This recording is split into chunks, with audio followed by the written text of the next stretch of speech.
अस्सलाम वालेकुम। मैं डॉक्टर सलान नवाज़ हूँ। मैं एंडोक्राइनोलॉजिस्ट और डायबिटोलॉजिस्ट हूँ। आज हम बात करेंगे हाइपोग्लाइसीमिया के बारे में।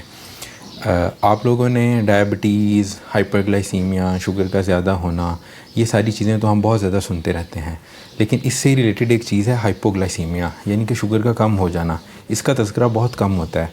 तो आज हम डिस्कस करेंगे हाइपोग्लाइसीमिया। बेसिकली हाइपोग्लाइसीमिया है क्या, इसकी वजूहात क्या हैं, इसकी अलामात क्या हैं, इससे कैसे बचा जा सकता है, और अगर ये हाइपोग्लाइसीमिया हो जाए तो इसका ट्रीटमेंट क्या है, इसको मैनेज कैसे करना है हमने। तो मेडिकली हाइपोग्लाइसीमिया हम कहते हैं जब शुगर लेवल 70 मिलीग्राम पर डेसीलीटर से कम हो जाते हैं। किसी भी पेशेंट की शुगर जब 70 से नीचे चली जाए तो इसका मतलब है कि उसको हाइपोग्लाइसीमिया हो गया है। अब हाइपोग्लाइसीमिया होने की इम्पोर्टेंस क्या है, सिग्निफिकेंस क्या है, वो ये है कि हमारा जो ब्रेन है, दिमाग है, हमारा जो जहन है, वो एनर्जी जो है वो सिर्फ़ और सिर्फ ग्लूकोज से लेता है। तो जैसे ही जिस्म में शुगर की, ग्लूकोज की कमी होगी तो ब्रेन फंक्शन जो है वो इम्पेयर्ड होना शुरू हो जाएंगे। सो हमारे जहन पे असर होना शुरू हो जाएगा। इसलिए ये बहुत इंपॉर्टेंट है कि हाइपोग्लाइसीमिया से बचा जाए। अभी होता क्यों है, इसकी बहुत सारी वजूहात हैं। शुगर के मरीज़ों में क्यों होता है और फिर वो मरीज़ जिन्हें शुगर नहीं है उनमें क्यों होता है। तो हम आज बात करेंगे सिर्फ उन पेशेंट्स की जो शुगर के पेशेंट्स हैं और उनमें शुगर लो हो जाती है। तो उसकी सबसे अहम वजूहात जो हैं वो दवाइयाँ हैं। दवाइयों में भी इंसुलिन और सल्फोनेल यूरिया और मैग्नेटिनाइड्स ग्रुप की दवाइयाँ। जो सल्फोनेल यूरियास हैं और मैग्नेटिनाइड्स हैं, ये चूँकि लबलबे से इंसुलिन को रिलीज़ कराती हैं, जिसमें इंसुलिन की मिकदार को बढ़ाती हैं, तो इस वजह से ये हाइपोग्लाइसीमिया कर सकती हैं। और इंसुलिन तो ज़ाहिर है कि इंसुलिन है, वो अगर ज़्यादा हो जाएगी जिस्म में ज़रूरत से तो उससे भी हाइपोग्लाइसीमिया हो जाएगा। और रेयर वजूहात के अंदर जो है वो ऑटोनोमिक न्यूरोपैथी भी होती है, जिसके अंदर ख़ासकर मैदे के मसले, यानी कि खाना वक्त पे हज़म नहीं हो रहा और उस खाने को जो बैलेंस करने के लिए इंसुलिन थी वो ज़्यादा हो गई है मिकदार में, जबकि खाना अभी हज़म नहीं हुआ, जिसमें ग्लूकोज़ कम है और इंसुलिन के लेवल ज़्यादा हो गए। तो ये भी एक जो है ना वो रेयर रीज़न है, लेकिन ये इंपॉर्टेंट जो है वो रीज़न्स हैं। अब इसकी अलामात क्या होती हैं? इसकी अलामात दो तरह की हैं, जिसको हम तकसीम करते हैं एड्रेनर्जिक सिम्टम्स में और न्यूरोग्लाइकोपिनिक सिम्टम्स में। जब बिल्कुल शुगर 70 से नीचे जाती है तो सबसे पहले एड्रेनर्जिक सिम्टम्स आते हैं, और ये भी एक अल्लाह का तोहफ़ा है कि पहले एड्रेनर्जिक सिम्टम्स आते हैं जिसमें कि एकदम से भूख ज़्यादा लगना, हाथों का कांपना, दिल की धड़कन तेज़ हो जाना, कमज़ोरी महसूस होना, ये वाले अलामात जो हैं वो आती हैं, पसीना आना शुरू हो जाना। तो इस स्टेज के ऊपर अभी जो है वो ब्रेन हमारा अफेक्ट नहीं होता अभी, तो हम इसको जो है वो अर्ली मैनेज कर सकते हैं। इन सिम्टम्स को मरीज़ अगर पहचान ले, या उसके रिलेटिव्स या उसके इर्द गिर्द जो लोग मौजूद हैं वो पहचान लें, तो वो इसको फौरी मैनेज कर सकते हैं और मरीज़ आम तौर पे इस तरह की सिचुएशन को ख़ुद ही हैंडल कर लेता है। वो भी हम आगे चल के बात करते हैं कि इसको हैंडल कैसे करेंगे।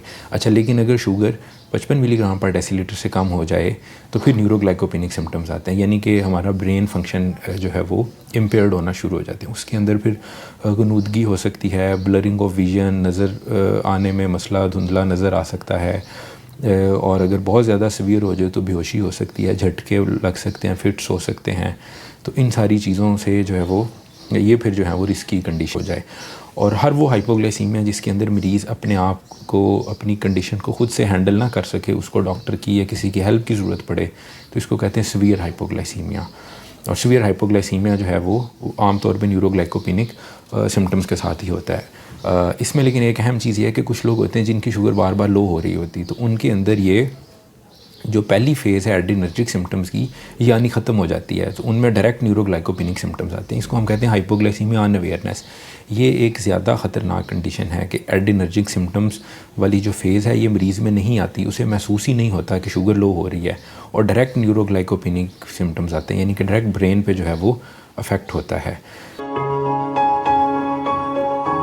अगर किसी पेशेंट में ये अलामात आएँ तब क्या करना है, इसको मैनेज कैसे करना है। देखें, अगर तो एड्रेनर्जिक सिम्टम्स हैं, यानी कि मरीज़ ये अलामात महसूस कर रहा है, तो उसे चाहिए कि वो फ़ौरन जो है वो 15 ग्राम ग्लूकोज़ जो है वो फ़ौरन ले ले। 15 ग्राम ग्लूकोज़ का मतलब है कि 2 से 3 बड़े चम्मच चीनी के उसको पानी में हल करें और पी लें।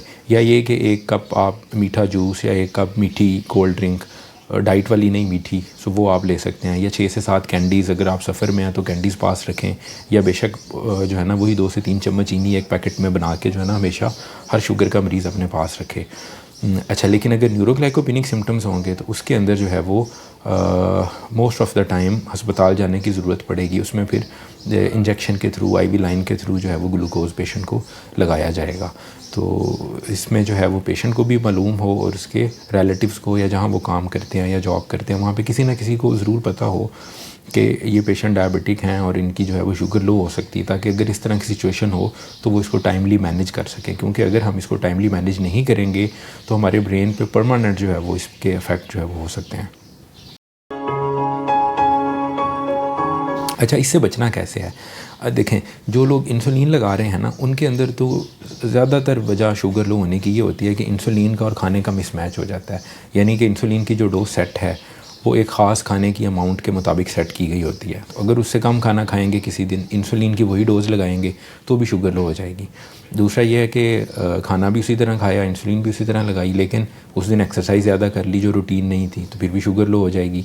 या ये कि बहुत कम केसेस में ओवरडोज होगी, शुगर की इंसुलिन की डोज़ ज़्यादा लगा ली। अच्छा, दूसरा ये होता है कि वो पेशेंट्स जिनके अंदर गुर्दों के या जिगर के मसाइल हैं, डायबिटिक पेशेंट्स जिनका किडनी या लीवर प्रॉब्लम्स हैं, तो उनके अंदर भी शुगर लो होने के चांसेस ज़्यादा होते हैं। तो ऐसे मरीज़ों में हम आमतौर पे सल्फोनाइल यूरियाज़, मैग्लेटिनाइड्स अवॉइड करते हैं। तो अगर इस तरह के पेशेंट हैं जिनके किडनी या लिवर फंक्शंस जो हैं वो इम्पेयर्ड हैं, सो वो अपने डॉक्टर के मशवरे से अपनी दवाओं को चेंज करें, उन दवाओं पे शिफ्ट हों जो कि शुगर जो है वो लो नहीं करती। तो ये सारी जो है वो चीज़ें हैं जिनसे हम बच सकते हैं। इसके अलावा ये है कि खाने को जो है वो तकसीम किया जाए, थोड़े थोड़े वक्फे से लिया जाए, एक ही दफ़ा पेट भरने की बजाय थोड़े थोड़े वक्फे से लिया जाए। जिसके लिए आम एडवाइस ये की जाती है कि तीन जो है वो मेजर मील्स हों, सुबह, दोपहर और रात का खाना, और उसके दरमियान में 3 वक्त आप स्नैक्स लें, यानी कि दिन के 10-11 बजे, फिर शाम के 4-5 बजे और रात को सोते हुए। इससे भी आप हाइपोग्लाइसीमिया से बच सकते हैं।